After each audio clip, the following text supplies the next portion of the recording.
Shalom. Haleluya. Terima kasih. Senang kita bisa kembali bertemu karena anugerah Tuhan. Hari ini saya mengajak kita kembali untuk bisa membangun kebersamaan dalam hidup rukun mendatangkan berkat. Hidup rukun mendatangkan berkat. Nah, hidup rukun mendatangkan berkat, siapapun tentu mendambakan bagaimana kehidupan yang rukun itu tercipta di dalam seluruh aspek kehidupan kita.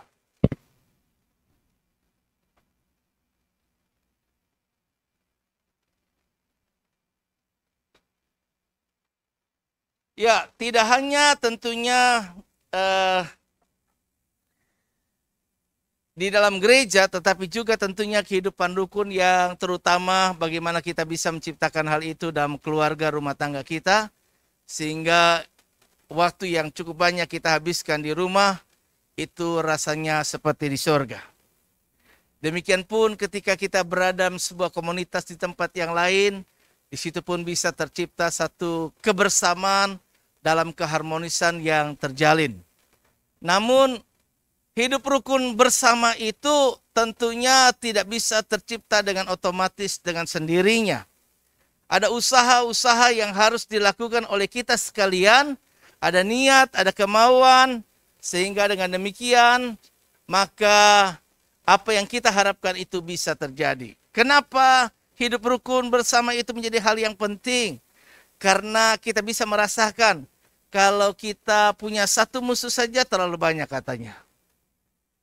Rasanya nggak enak banget. Seperti kita sudah ada di neraka walau masih di dunia.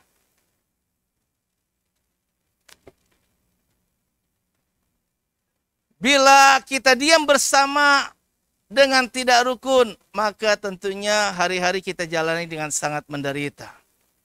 Suami istri ribut terus, anak orang tua ribut terus, kan kita diantara sama saudara seiman pun ribut terus. Bahkan kita pernah lihat kan bagaimana Indonesia yang digoncang masih dalam persoalan yang sama. Bagaimana kita tidak bisa menjadi bangsa yang rukun, tetapi terus saja konflik terjadi di mana-mana. Dan menjelang suasana yang akan datang di 2024 yang memanas, berkali-kali sekalipun sudah diingatkan, namun ancaman-ancaman perpecahan, ancaman-ancaman yang membuat masing-masing mengutamakan kepentingan dan menghalalkan segala cara, tentunya menjadi hal suasana yang tidak menyenangkan. Tetapi mari kita mulai sebagai orang yang percaya dengan menciptakan hal itu di dalam kehidupan kita, dalam skala komunitas yang ada yang kita miliki. Sehingga tidak stres, tidak bahagia itu dijauhkan daripada kita sekalian. Nah, sebaliknya jika kita hidup rukun bersama, kita diam di dalamnya, maka dinilai Allah sebagai hal yang baik, hal yang indah, dan tentu pasti membahagiakan semua pihak dan membuat semua orang bisa merasa aman, nyaman, dan tentram. Nah, Bapak Ibu Saudara kekasih Tuhan, ada lagu yang jadul kita ingat dan itu lagu yang saya suka. Apa lagunya? Bicara tentang rukun? Apa? Oh, betapa indahnya. Iya juga ya. Oh, betapa indahnya. Tapi itu masih agak sedikit modern. Yang lebih jadul lagi adalah Rukun Cinta Satu. Ada yang tahu lagunya? Generasi yang lama pasti tahu ya. Tapi generasi yang anak-anak kayak model Fanny ini, kayaknya itu lagunya saya kagak tahu itu. Rukun cinta satu sama lain, itulah maunya Tuhan. Rendah hati serta ramah tamah, itulah maunya Tuhan. Tunjukkan, saksikan, Tuhan minta buktinya. Tunjukkan, saksikan, Tuhan minta buktinya. Jadi rupanya rukun cinta satu sama lain adalah yang Tuhan kehendaki. Karena itu maka di Alkitab Roma pasal 15 ayat yang ke-5 dan yang ke-6 berkata, semoga Allah yang adalah sumber ketekunan dan penghiburan mengaruniakan kerukunan kepada kamu sesuai dengan kehendak Kristus Yesus. Sehingga dengan satu hati dan satu suara kamu memuliakan Allah dan Bapa Tuhan kita Yesus Kristus. Jika semua orang hidup dalam keadaan yang rukun, kita bisa bersepakat selalu mempermuliakan Tuhan, menjadi sebuah testimoni kesaksian hidup yang nyata, yang bisa dilihat orang, bahkan memberkati banyak orang. Dan hal itu nyata sekali kita bisa lihat. Karena itu Tuhan berjanji akan memberkati orang yang hidup rukun bersama, ya. Tentu. Jadi hidup rukun bersama pasti akan mendatangkan berkat, dan setiap kita tentu mau supaya kita bisa diberkati. Di dalam Mazmur pasal yang 133 ayat 1 sampai yang ketiga berkata, firman Allah, yuk kita baca bersama-sama, 2, 3. Sungguh alangkah baiknya dan indahnya apabila saudara-saudara diam bersama dengan rukun. Seperti minyak yang baik di atas kepala, meleleh ke janggut, yang meleleh ke janggut Harun dan ke leher jubahnya. Seperti embun gunung Hermon yang turun ke atas gunung-gunung Sion. Sebab kesanalah Tuhan memerintahkan berkat kehidupan untuk selama-lamanya. Perhatikan, sungguh alangkah baiknya dan indahnya. Ada kata-kata yang saya garis bawahi memiliki makna yang dalam. Kenapa dinilai baik? Nilai baik karena bicara tentang, kita bisa lihat ada kualitas kehidupan yang ditampilkan. Katanya kalau hidup rukun itu akur semuanya, nggak ada konflik. Di zaman dulu itu memang masih juga bisa terjadi konflik. Tapi contoh yang paling ideal, yang paling bagus, kita tahu adalah jemaat mula-mula, ya. Jemaat mula-mula itu adalah jemaat yang paling menjadi model yang terbaik, yang bisa dicontoh oleh siapapun juga. Ya, kualitas kehidupan yang ditampilkan anak-anak Tuhan itu sangat menyenangkan, bukan saja orang yang berada dalam komunitasnya, tetapi semua orang di luar komunitas itu akan sangat tertarik untuk melihat kehidupan atau pola hidup anak Tuhan yang berkualitas. Ada sikap hati yang baik, ada sikap hati yang rendah hati, ada sikap hati yang saling menolong, bergotong royong. Ada banyak hal yang sebenarnya bisa kita lihat pada nilai-nilai akrab yang sudah diajarkan. Dan salah satu nilai akrab yang sudah diajarkan, jangan lupa, adalah faktor rukun itu yang seharusnya terwujud. Jadi puji Tuhan sih di GB Gunung Sari sekarang sudah makin membaik. Ya, dalam hal yang ini tentunya kita bisa lakukan hal yang lebih baik tentunya ke depan. Karena hal itu sangat baik dan berkenan kepada Tuhan. Dinilai indah bicara tentang penampilan estetikanya. Yaitu bagaimana kalau kita menampilkan kehidupan yang rukun itu menjadi model yang bisa dilihat. Kalau kita cuma bicara tanpa ada hal yang bisa kita peragakan, kita bisa contohkan, kita bisa teladani, tentu orang sulit untuk mengerjakannya. Tapi kalau di antara kita sekalian mulai dari komunitas di gereja ini, kita bisa selalu tampilkan kehidupan yang solid, kehidupan yang ramah, kehidupan yang saling menolong, saling peduli, saling memperhatikan. Di dalamnya ada kerukunan yang begitu luar biasa, maka kita bisa lihat hal itu bisa berdampak, bisa terimpartasi di dalam aspek kehidupan yang lainnya. Ada juga kita lihat minyak, bicara minyak adalah bicara Roh Kudus. Minyak waktu itu digunakan sebagai urapan. Ada urapan, ada Roh Kudus, ada kehadiran Allah di dalam kehidupan orang yang ada rukun di dalamnya. Tapi bayangkan kalau tidak rukun, semuanya ribut, tidak ada Allah yang hadir. Malaikat pun menjauh, jangan-jangan saya kena semprot juga. Kemudian juga ada embun, Gunung Hermon. Gunung Hermon adalah gunung yang tertinggi di daerah Palestina atau Libanon pada waktu lalu.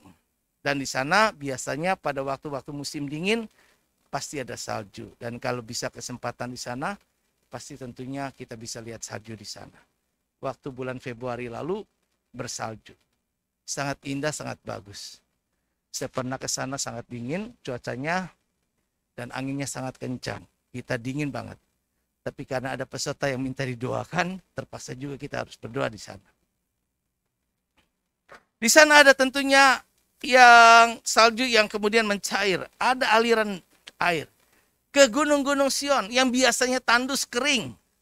Jadi kalau kehidupan yang ditampilkan itu sejuk, kehidupan yang ditampilkan itu rukun, harmonis, tentu akan berdampak kepada lingkungan yang kering dan hal itu akan menyejukkan, menyegarkan.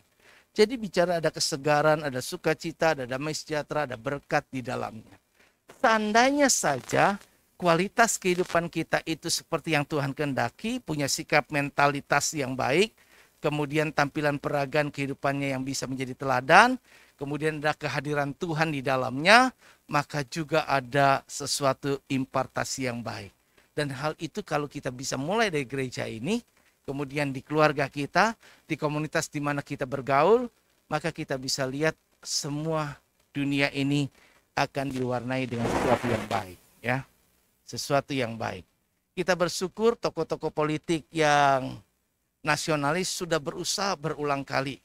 Kita belajar dari pengalaman bagaimana kita coba menggemakan solidaritas. Bagaimana kita bisa menggemakan kembali kepada nilai-nilai yang seharusnya kita pertahankan. Tetapi tentunya ada banyak orang yang nggak mudah untuk menerima. Karena setiap orang kadang-kadang lebih banyak egois. Karena egonya apapun diutamakan. Ya, dihalalkan segalanya. Jadi setiap aspek kehidupan kita selalu ada potensi konflik. Pasti ada konflik. Ya, karena itu kita perlu waspada. Setiap kita kadang-kadang bisa salah paham. Ada kepentingan-kepentingan yang enggak ini. Ada pikiran-pikiran yang berbeda. Dan kadang-kadang hal itu membuat kita nggak bisa kerjasama. Ya, konflik berpotensi merusak keharmonisan hubungan sehingga orang tidak dapat mempertahankan kerukunan. Nah, kita tidak ingin hal itu terjadi karena di dalamnya tentu akan menghilangkan berkat Tuhan. Nah, ketika hidup rukun bersama, tentu akan terbangun hubungan yang harmonis. Kita mampu bisa bersinergi, ada kesatuan, ada daya tarik, ada kekuatan. Dan tentunya kita inginkan adalah Tuhan melimpahkan berkat. Katanya kesanalah Tuhan melimpahkan berkat selama-lamanya. Nah, saya tentunya kan ingin supaya kita bisa diberkati. Karena itu hal yang paling penting adalah mencegah konflik. Dalam rumah tangga untuk mencegah konflik, saya mengajar kalau di dalam BPN, yang pertama adalah aspeknya bahwa kita punya tujuan. Kalau orang menikah, ingat tujuan pertama apa? Kadang-kadang kita lupa dengan tujuan kita. Akhirnya kita ribut. Ya, maka kembalilah kepada tujuan awal kita. Jadi jangan kehilangan tujuanmu. Dalam kita bersama di sini juga punya tujuan. Ya. Karena itu Alkitab selalu berusaha berkata ya, bahwa kita harusnya hendaknya punya satu tujuan. Kalau masing-masing punya tujuan yang berbeda-beda, kita bisa pecah. Orang kadang-kadang bisa lupa pada tujuannya.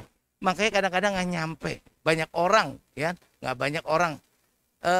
Keluarga Kristen paling banyak juga. Nggak sedikit kok, lebih banyak bahkan. Kan? Nggak jarang itu. Yang bercerai itu justru banyak juga orang keluarga Kristen. Kenapa? Banyak orang yang sudah lupa pada tujuan pernikahan. Ya, tujuan kebersamaan terjadi itu. Dulu kita masing-masing sendiri-sendiri. Sekarang kita berdua. Sekarang kalau berdua, kalau udah mulai terbentur dengan kepentingan ego kita masing-masing, emosi lebih dominan, kita lupa udah kehilangan tujuan lah ya. Kemudian hal itu juga bisa terjadi kalau kita nggak jaga hati. Saling menyakiti. Saling punya perkataan-perkataan yang sangat menusuk hati gitu loh. Jadi karena itu yang pertama solusinya adalah jangan kehilangan tujuan dan jagalah hati, taruh filter di dalamnya supaya nggak semua masalah yang nyakitin kita ambil. Ya udahlah, kita tutup telinga ya. Kadang-kadang kita tanpa alat bantu tutup telinga, kita bisa kencangkan telinga kita untuk tidak mendengar. Ya, supaya berkat Tuhan tidak hilang daripada kita. Saya nggak pernah lupa ketika dulu saya hadiri KKR pertama kali waktu Yusuf Roni bertobat, ya, itu dia selalu bilang, dan pada KKR itu saya nggak pernah lupa. Kalau nggak salah dulu KKR-nya ada di daerah Petamburan. Waktu di daerah Petamburan saya dengar pada waktu itu dia berkata, malaikat Tuhan selalu datang diperintahkan Bapak untuk membawa berkat. Tapi waktu dia dalam perjalanan membawa berkat, suami istri lagi ribut. Malaikat Tuhan kemudian takut karena lagi seribut, akhirnya dia pulang lagi. Ngadu kepada Bapak, nggak jadi. Kenapa kau pulang lagi? Itu kok kenapa kau tidak kasih? Lagi ribut. Jadi daripada nanti saya kena semprot, kena paparan, ya sudah, saya tunggu sampai mereka berdamai. Jadi rupanya kalau kita pengen dapat berkat, Tuhan mau kirimkan berkat on the way buat kita, jangan lupa kehidupan yang buat bisa tamu nyaman untuk datang, untuk membawa berkat buat kita harus sediakan. Nah, bagaimana supaya dapat hidup rukun selalu? Ini poin yang saya mau sampaikan. Nah, yang pertama tentunya adalah supaya kita bisa hidup rukun bersama adalah mengasihi tanpa syarat. Saya ngomong ini gampang sih, tapi kadang-kadang kita sulit dalam aplikasi ya. Setiap kita gampang kok. Dikatakan when the power of love overcome love of power, the world will see peace. Ya. Ketika kekuatan kasih itu mengatasi, melampaui daripada kekuatan akan cinta akan kekuasaan, maka dunia itu berdamai. Kebanyakan orang kan cinta akan kekuasaan. Banyak orang lebih mau dominan. Bahkan di rumah tangga juga, walaupun sudah diajar perempuan tunduk kan kepada laki-laki, tapi seringkali karena memang dosa bawaannya, jadi dalam pembinaan. Ada Oki nggak di sini? Oh iya, udah bagian dengerin juga karena itu yang saya ngomong nanti. Ya, ada kecenderungan perempuan mau dominan, lebih menguasai ya. Mau ngatur semuanya. Gitu. Sehingga bisa terjadi konflik. Bisa terjadi pemberontakan dan lain sebagainya. Karena itu kasih harus di atas segalanya. Kasih adalah perekat kerukunan. Kolose 3 ayat 14 berkata, dan di atas semuanya itu kenakanlah kasih sebagai pengikat yang mempersatukan dan menyempurnakan. Setiap saya dan saudara tidak ada yang sempurna. Kita pasti punya kekurangan. Kita juga punya pandangan yang berbeda-beda. Kita bisa berbeda. Tapi di dalam perbedaan yang ada, harus ada kerendahan hati, harus ada kesediaan untuk mendengar orang lain, harus ada kesediaan juga untuk menerima masukan orang lain. Kita bukan orang yang pasti benar selamanya. Jadi karena itu, kalau kemarin terus saya adalah benar, bukan berarti jaminan ke depannya saya pasti benar. Jadi itu yang harus disadari ya. Jadi kasih yang jadi pengikat. Kadang kasih juga harus bisa menerima dan memaafkan orang. Kasih bisa mengampuni. Kasih bisa ya membuat mengalahkan segala sesuatunya. Jadi kasihnya harus tanpa syarat. Ada banyak orang mungkin berpikir begitu lagi, ya begitu lagi, nanti juga begitu lagi. Ya kita nggak boleh gitu juga. Kita awal udah ngomong begitu, sama aja kita ngutukin, nyumpain, dan itu yang akan terjadi. Hati-hati pikiran kita, perkataan kita menciptakan sesuatu. Jadi cobalah berkata dan berpikir yang positif kalau kita mau yang positif. Jadi kalau ada hal-hal yang baik kita inginkan, selalu upayakan yang baik itu yang kita pikirkan, yang baik itu kita kembangkan, dan yang baik itu kita perkatakan. Supaya ada kuasa. Firman itu keluar dari mulut. Ya, keluar dari mulut. Sesuatu yang dicipta itu di dunia ini keluar dari mulut. Jadi api yang keluar dari mulut itu harus datang dari kasih. Kalau yang keluar dari mulut datang dari kasih, yang tercipta adalah kasih. Perbuatan kasih, ciptaan kasih. Ya, anak kita didik yang kasih, semuanya kita didik yang kasih. maka semuanya jadi kasih adanya. Yang kedua, apa? Berempatilah. Firman Tuhan mengajar kepada orang Kristen, ini yang paling hebat ya. Bahwa sebagaimana kamu kehendaki supaya orang perbuat kepadamu, sama rumusannya. Kalau kita berharap kita diperlakukan seperti A, maka perlakukan orang lain seperti yang kita harapkan dia perlakukan kita. Jadi seperti itu. Maka saya punya moto kan, bahwa kalau ada orang berbuat sesuatu yang saya tidak setuju, ya saya tidak boleh berbuat seperti itu juga. Maka hukum rumus Tuhan, kita nggak perlu balas kejahatan dengan kejahatan, tapi kalahkan kejahatan dengan kebaikan. Itu rumus Tuhan, karena kita orang baik. Bukan karena orang itu baik, maka kita baik. Tapi karena kita orang baik, ya sekalipun yang lain nggak baik, ya hasil kita tetap baik. Pohon yang baik itu akan dilihat dari buahnya. Dan buahnya itu nggak berubah. Nggak tergantung kepada lingkungan pohon itu ada di mana. Gitu loh. Ya. Dia ditaruh di mana aja, pohon itu pasti menghasilkan buahnya nggak keliru. Pasti buahnya sama. Gitu. Jadi tergantung. Gitu. Kalau kita baik, pasti baik. Ya.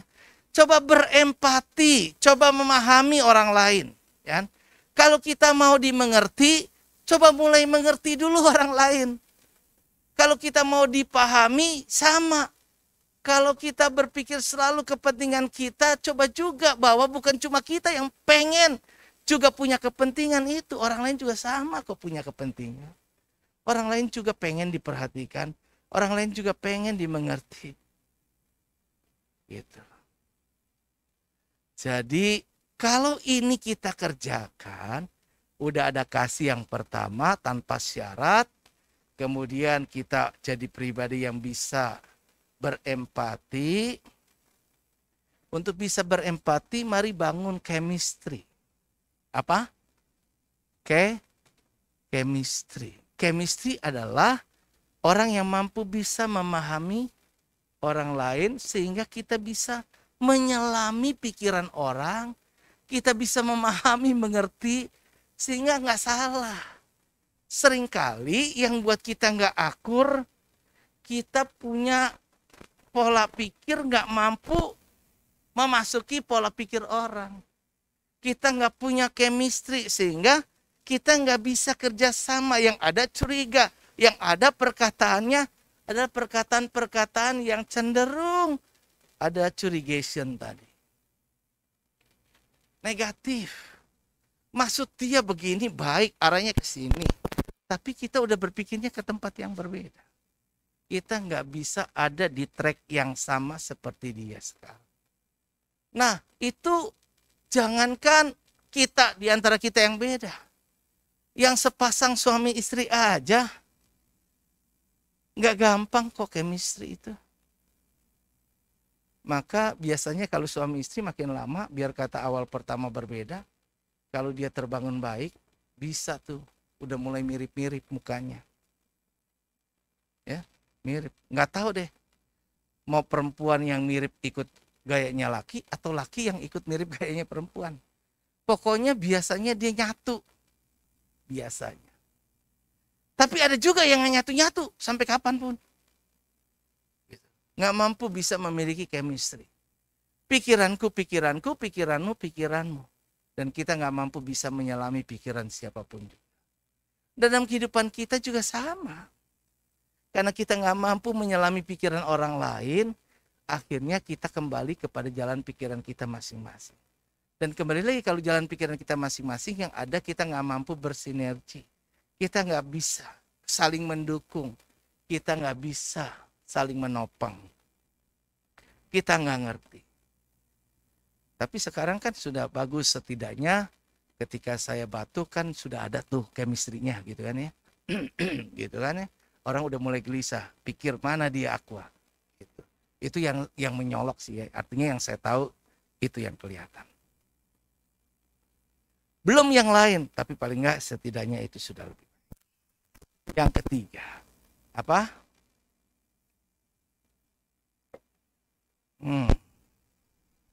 Tadi kan saya bilang punya chemistry. Berempati, memahami orang lain, menempatkan diri kita pada orang lain.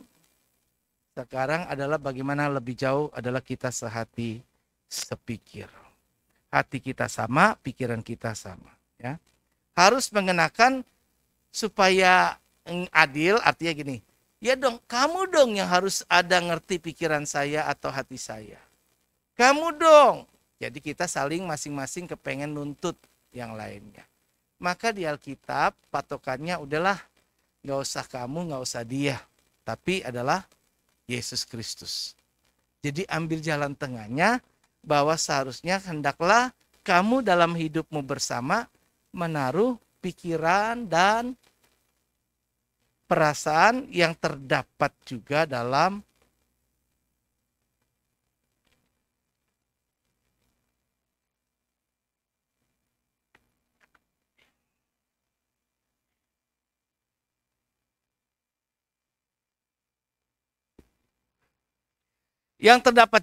Kristus Yesus. Jadi coba masing-masing menyelami pikiran Tuhan, menyelami hati Tuhan. Kalau kita kenal Tuhan, hati Tuhan, kita pasti berpikir, kalau Tuhan berpikir gini, gimana ya menurut Tuhan ya? Jadi masing-masing coba begitu. Kalau saya ribut, kira-kira hati Tuhan kayak gimana ya? Sedih apa senang ya? Bersorak apa enggak ya? Kalau kita nggak bisa jalan sama-sama gini, kira-kira gimana ya? Kalau saya berpikir begini, dia berpikir begitu, kira-kira menurut pikiran Tuhan kayak gimana ya? Seandainya mungkin Tuhan berpikir, seandainya kamu bisa punya pikiran yang sama. Pasti kamu gak harus nunggu 1 jam untuk ribut masalah yang sama. Wong kita cari mau makan aja kadang-kadang kan juga gak cocok ya. Yang satu pengen makan ini, yang satu pengen makan itu. Kadang-kadang untuk makan pun akhirnya kita harus berbeda. Dulu ada seorang yang berkata kepada saya itu, dan saya lama-lama mengenali dia suka daging. Dia suka daging. Kemudian saya ini suka seafood. Jadi kalau kita mau makan bersama, ya ini yang bingung mau makan yang mana. Dia sukanya nggak suka seafood, dia sukanya daging. Tapi saya sukanya seafood, jadi mau yang mana? Bingung. Nah, kita berharap, lu ngalah dong. Gue yang traktir, ya kita makannya seafood aja. Nah, kadang tapi kalau kita mengasihi orang, yang kita kalahkan adalah maunya saya. Ya udah, kamu suka apa? Kamu suka daging. Yuk kita cari makan daging. Yang penting kamu suka. Gitu. Daripada saya ngajak orang, ya kan, yang makan lahap saya, terus orang itu pulang kagak enak. Dia nggak bersyukur di traktir. Tapi kalau dia makan puas, dia makan enak, terkesan baik begitu. Ya saya tinggal ya nyesuaiin aja begitu. Maka ketika saya dulu pegang di marketing, saya tahu kuncinya. Puji Tuhan sih dulu saya cukup berhasil di bilangan menjadi orang yang memimpin itu. Maka kalau saya ketemu customer pun, ya kamu makan apa yang kamu mau lah. Ya kenapa? Kan saya udah bilang kan. Gitu. Kalau saya nggak bisa makan seperti makanan kamu, ya saya pesan makanan saya nggak apa. Tapi saya menghormati kamu. Nah coba belajar sehati sepikir ya. Tapi yang paling penting sekarang adalah kenakan pikiran Tuhan. Kalau kita masing-masing kenakan pikiran Tuhan, pasti kita sejalan. Maka saya yakin cara saya memimpin cuma satu. Saya pikir bahwa orang ikut Tuhan, jangan ikut saya. Sebab nanti kalau pengganti pemimpinnya ganti, orang lain mungkin bermasalah dengan pemimpin baru. Karena pemimpin baru belum tentu sama dengan pemimpin sebelumnya. Tapi kalau ikutnya Tuhan, siapapun pemimpin baru atau siapapun nanti, sama kok. Kan yang harusnya kan bawa ke Tuhan. Kalau kamu ikut Tuhan, saya ikut Tuhan, kita bisa bareng yuk. Gitu. Kamu mau kemana tujuannya? Kamu mau ke surga, saya juga ke surga. Yuk kita bareng. Tapi kalau yang satu mau ke surga, entar dulu gue masih mau kepengen pasar baru. Ya udah, kita mau kemana? Ya. 1 Korintus 1 ayat yang ke-10, tetapi aku menasihatkan kamu saudara-saudara demi nama Tuhan Yesus Kristus, supaya kamu seia sekata. Jangan ada perpecahan di antara kamu, tetapi sebaliknya supaya kamu erat bersatu dan satu pikir. Di zaman dulu pernah terjadi, karena itu Paulus menasihatkan kepada jemaat di Korintus, ingat siapa Paulus, siapa Apolos. Karena mereka kemudian mulai berkelompok, mereka banggakan, wah saya pengikut Paulus, saya pengikut Apolos. Tapi siapa Paulus, siapa Apolos? Dia cuma hamba-hamba Tuhan kok. Saya menanam, dia menabur. Tapi faktornya bukan kita ini. Bukan saya, bukan dia. Tapi Tuhan yang menumbuhkan. Kembali arahnya ke Tuhan. Ini yang benar. Gereja yang benar selalu mengarahkan Tuhan. Gitu. Jadi jangan kita sampai memiliki apa sih. Kalau dulu anak muda punya tema tuh apa ya? Idola ya. Idola ya. Dulu saya ingat tuh ya. Yesus adalah idolaku ya. Kalau Yesus adalah idolaku, yang kita idolakan itu Yesus Tuhannya, bukan pemimpinnya. Jadi jangan nanti pemimpinnya ada di sana, kita ke sana. Yang ini di sini, kita di sini. Pengkhotbahnya ini kita cari yang di situ. Yang kita cari pengkhotbah. Makanya sekali lagi kan di tempat ini kita nggak ingin tampilkan siapa pengkhotbah. Cuma buat informasi internal aja. Tidak perlu mendorong jemaat datang hanya karena pengkhotbahnya. Datang karena kita mau datang sama Yesus, amin. Kita mau datang sama Tuhan. Kita mau menyembah, kita mau tinggikan, kita mau beribadah kepada Dia. Bukan kepada yang lain. Jadi sepanjang kita tempatkan Tuhan di porsinya, hadirkan Tuhan dalam aspek hidup kita, udah enak. Taruh itu di pikiran kita, taruh itu di hati kita. Masing-masing semua sama, dan dikuasai oleh roh yang sama, bukan roh yang berbeda, seharusnya kita sejalan. Dan yang terakhir, maka seharusnya ada pada kita itu, nih kita mampu bisa tulus menerima apa adanya. Kau tulus menerima aku apa adanya. Itu apa tuh depannya? Simu nyata memulihkan hidupku. Apa? Iya. Iya, kau bukan Tuhan ya. Jadi bisa terima kekurangan. Kan tadi kita ini bukan sempurna. Saudara, saya bukan sempurna, saya bukan orang hebat, saya orang bodoh, saya orang nggak bisa. Yuk terima, inilah yang ada. Saya ditempatkan di sini, ya begini adanya. Dan inilah yang harus saya jalanin dengan segala kekurangan, dengan segala kelemahan. Kadang-kadang kita berpikir, aduh pengen kalau bisa nggak usah lah, udahlah. Kalau ada yang bisa lebih baik, gantiin lah, udah. Tapi kan bukan kita yang memilih. Tuhan katakan, bukan kamu yang memilih aku, tapi aku yang telah memilih kamu. Jadi setiap kita dipilih Tuhan, hargai, tekuni, jalani, tanggung jawab, kerjakan. Ya. Dan kemudian masing-masing juga, mereka itu sudah ditetapkan Tuhan loh. Jadi jangan berontak, terima aja, terima apa adanya. Kalau itu yang memang harus kita jalani. Kita ada di komunitas di sini, terima komunitas ini, bangun komunitas ini sebagai bagian keluarga kita. Keluarga kita nggak sempurna, kakak adik bisa nggak sempurna, ada yang sempurna, ada yang tidak. Tapi dibilang sempurna juga nggak ada yang sempurna. Selama kita manusia, kita menuju kepada kesempurnaan. Yang sempurna belum datang, tapi yang sempurna itu akan datang ketika Tuhan datang nanti. Jadi kita mengenakan apa yang terjadi masih selubung gambaran. Tapi yang sesungguhnya nanti akan tampak ya. Jadi mau terima kekurangan, kelebihan orang lain. Kemudian gak ada iri hati. Kalau gak ada iri hati enak ya. Kemudian tidak ada kepahitan. Jangan simpan kepahitan. Kalau ada kepahitan, wah parah. Ada orang yang pahit selama-lamanya. Dia nyimpan, rupanya hal yang kecil dia simpan luar biasa. Sampai akhirnya sudah sekian puluh tahun terjadi, ternyata dia tetap marah. Rupanya dia masih dendam waktu itu. Dia masih dendam waktu itu. Jadi yang ada di pikiran dia nggak pernah terlupakan. Memang kita tidak untuk melupakan sebenarnya ya. Saya suka kadang-kadang ya udahlah lupakanlah waktu jua yang kemudian bisa membuat semua berlalu. Saya nggak setuju untuk hal yang itu. Kalau kita ada masalah, masalah diselesaikan. Kalau udah selesai, biar kita ingat lagi masalahnya, udah kan kita ingat juga, udah diselesaikan. Jadi bukan untuk tidak lagi diungkit, jangan ungkit lagi itu, jangan ungkit lagi. Diungkit atau tidak diungkit nggak masalah. Wong kita ingat juga, kamu mengungkit, saya juga ingat bahwa itu kan sudah kita selesaikan. Kalau udah selesai, udah dong, selesai sudah.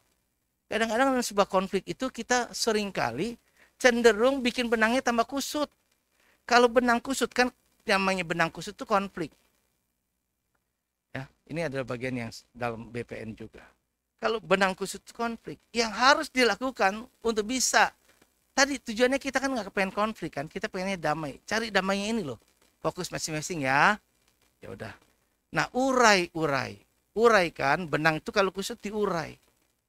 Bukan nanti salah lagi. Kalau salah nanti tambah ribet lagi, jalan keluarnya nggak ada.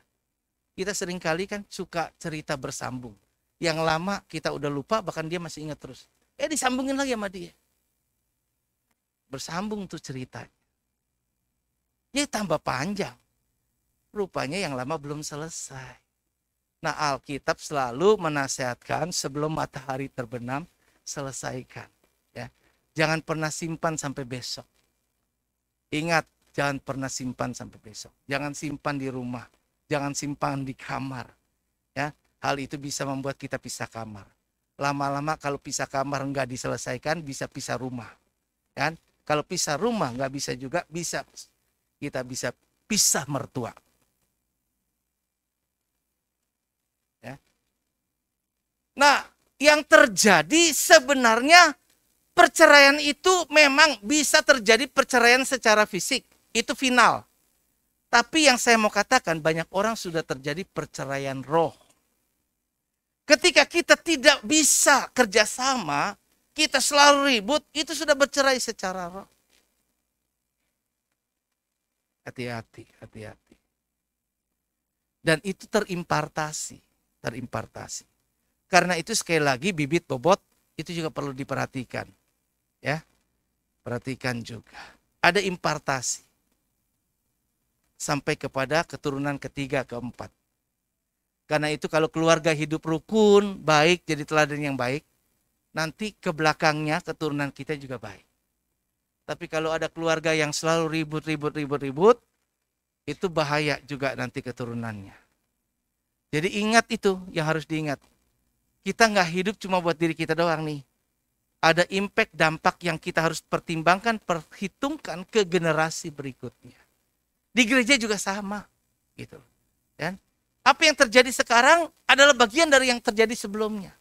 Ini ada impartasi dari yang sebelumnya. Dan kita harus beresin. Terus menerus ke belakangnya lagi. Jadi yuk perhatikan ini. Karena itu Tuhan mau hidup rukun bersama. Karena di sana diperintahkan berkat Tuhan selamanya. Dan berkat Tuhan kalau nggak nyampe ke kita, kita pertanyakan, ada apa ini? Ada apa? Mungkin kelihatannya kita tinggal satu rumah. Ketika itu mungkin kita sepertinya bisa jalan sama-sama. Tapi roh kita nggak bersama. Roh lebih berbahaya. Karena roh bisa ada impartasi roh. Jadi yuk mari kita jaga hati kita. Jaga roh kita. Jaga supaya kehidupan kita selalu sesuai dengan apa yang Tuhan kehendaki. Usahakan belajar mengalah. Tadi, pertama ingat, supaya kita bisa ciptakan hidup rukun bersama adalah kasih. Tanpa syarat. Kedua apa? Berempati. Coba belajar memahami orang lain. Yang ketiga apa? Sehati sepikir. Jangan ngotot pikiran saya ya, hati saya ya, gitu. Kamu nyakitin hati saya, yang kita cuma pikir cuma hati kita yang disakitin. Kamu nggak pikir, gue juga sakit tahu. Tapi coba pikir hati Tuhan, pikiran Tuhan. Yang ketiga, keempat, terakhir, terimalah dia apa adanya. Kita ada di komunitas yang tidak sempurna. Kita ada hidup bersama dengan pasangan yang tidak sempurna. Kita hidup bersama dengan teman-teman yang tidak sempurna. Mari kita terima dia apa adanya. Kasih menutupi segala kesalahan. Kasih menutupi banyak sekali dosa. Maka kasih bisa menerima apa ada. Tadi lagu yang tadi ya. Kau tulus menerima itu lagu. Yuk mari kita bangkit diri. Kita siapkan hati untuk bisa masuk dalam sakramen. Tidak ada iri hati, tidak ada kepahitan, tidak ada dendam. Apapun juga yang hari ini ada. Kalau hal itu masih ada sisa-sisa terhadap siapapun juga. Bereskan itu sebelum makan perjamuan kudus.